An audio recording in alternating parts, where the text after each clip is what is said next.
నమస్తే. మహేష్ డేగల, హిందూ ఉపాధ్యాయ సమితి జాతీయ అధ్యక్షులు, వ్యవస్థాపక అధ్యక్షులు.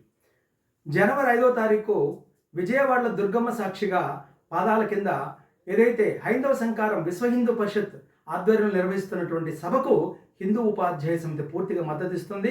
రాష్ట్ర వ్యాప్తంగా ఉండే హిందూ బంధువులు మరియు హిందూ ఉపాధ్యాయ మిత్రులు, ఆచార్యులు అందరూ కూడా ఈ కార్యక్రమానికి ఖచ్చితంగా హాజరయ్యి హిందూ సంఘటన శక్తిని ప్రపంచానికి చాటాల్సిన అవసరం ఉంది. మనం అందరం మేధావులమే, కానీ ఒక కుంచితమైనటువంటి ఆలోచన పద్ధతిలో వెళ్ళిపోయి అసలు నిజాలు తెలుసుకోలేకపోతాను.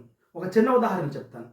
భారతదేశానికి సంబంధించి ఏదైతే ఎండోన్మెంట్ బోర్డు ఉందో, ఈ ఎండోన్మెంట్ యాక్ట్ ప్రకారము ఏమంటే 23.5% ఏదైతే గుళ్ళ నుంచి వచ్చేటువంటి ఆదాయంలో 23.5% ట్యాక్స్ని ప్రభుత్వానికి తీసుకుంటుంది.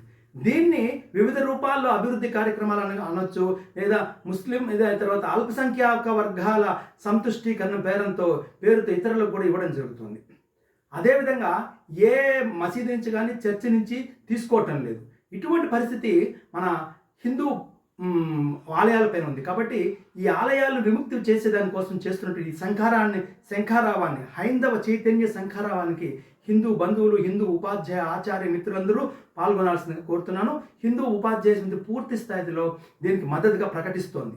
జై శ్రీరామ్, భారత్ మాతాకి జై.